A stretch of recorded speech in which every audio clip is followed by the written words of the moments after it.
Couple who couldn't be together wrote love letters for 50 years. Possibly one of the greatest love stories ever. True love never dies. True? I'd like to think so. The story of Pearl and Max made me a believer. While searching through the attic of his father's house, a son came across boxes of old items. The most interesting were piles of love letters sent from a man named Max. From 1913 to 1978, Max and Pearl wrote each other. Before we begin, make sure to smash that like button, subscribe to our channel, and click the notification bell for more amazing videos. All his letters begin with "My sweet Pearl" and end with "Forever yours, Max." These letters were supposed to have been burned when Pearl passed away in 1980, but the family didn't honor those wishes, and one of the greatest love stories began to unfold. In 1911, a woman named Pearl Schwartz met a man named Maxwell Savell at the country club. They fell deeply in love. Unfortunately, Maxwell could not convert to Judaism. His parents were Southern Baptists, and so they couldn't be together. They went their separate ways. Maxwell went into the Navy, and Pearl continued to pine for him until she died. She never let go. He eventually married, though the letters did not include much information about that.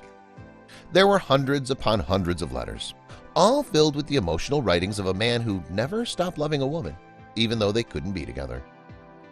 Religious differences between the families kept the two from being together. "I love you, I can say no more, Max." This is the note he wrote to Pearl after she told him they could only marry if he converted religions. He immediately moved away.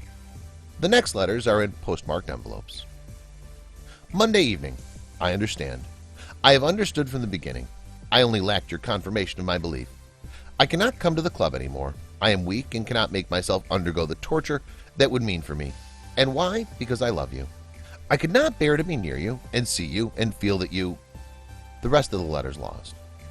The envelope says, "The first letter I received after telling him we could not be together," written by Pearl.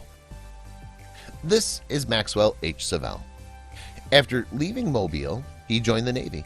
He went on to earn his MA, MBA, and PhD from Columbia University, taught history there, and later became a professor of American colonial history at the University of Washington. He published numerous papers, wrote a handful of books, and some of you may have even taken history classes which used his textbooks. He passed away in 1979 at the age of 83, survived by at least one daughter, who we think is named Michelle.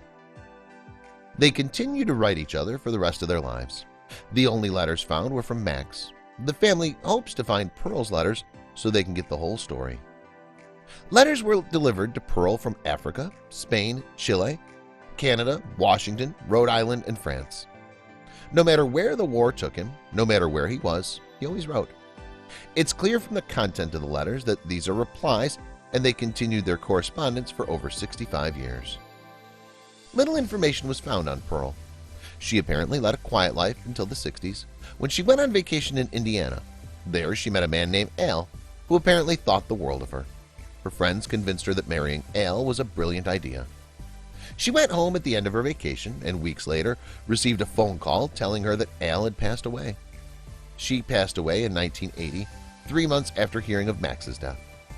The family searched through crumbling photo albums for hours, trying to find a picture of Pearl.